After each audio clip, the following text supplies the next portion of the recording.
We're getting in some breaking news right now. This is coming in from Bihar, where a confirmation coming in that oxygen plants would be set up in 15 districts in Bihar to meet the demand of the medical oxygen across the state.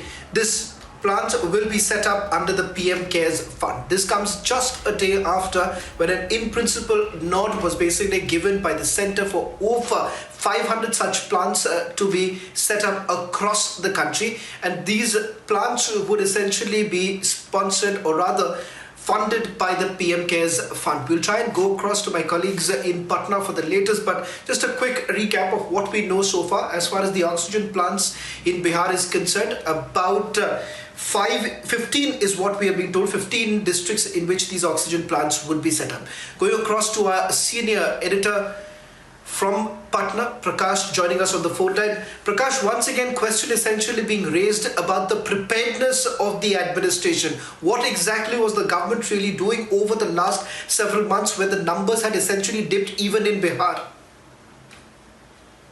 Like all across the country, Shaman, there's been a shortage of oxygen. We can see people dying because of oxygen. Maybe this decision has been taken by the central government, but a little too late when we have lost a lot of young lives as well and people in a state of despair and agony.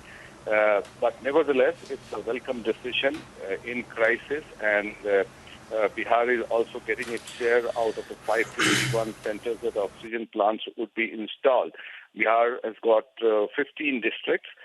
Primarily, these are Begusarai, Bhagalpur, Bhojpur, Darbhanga, Gaya, Gopalganj, Katihar, Madhubani, Muzaffarpur, Nalanda, Paschim Champaran, of course, Patna being the headquarters, Purnia, Saharsa, and Vaishali.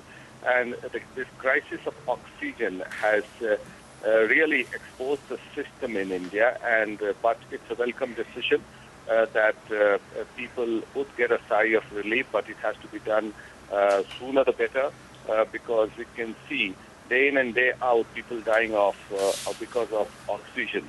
And maybe the government needs to do a lot of future planning as far as the health care of the people of India is concerned, and also the people needs to take care of the various COVID protocols pertaining to social distancing and wearing masks. Complacency will not help anymore, because we need to take a cue from other Western countries where which was gripped under the second wave, and maybe the government could have taken a cue from those countries and prepared it better. But it's a welcome decision. Oxygen plants being installed in different parts of the country across all district hospitals. Bihar gets 15 oxygen plants at district hospitals. Back to you. Well, thank you very much, Prakash, for getting us the latest 15 districts in Bihar where these oxygen plants would be set up by the administration.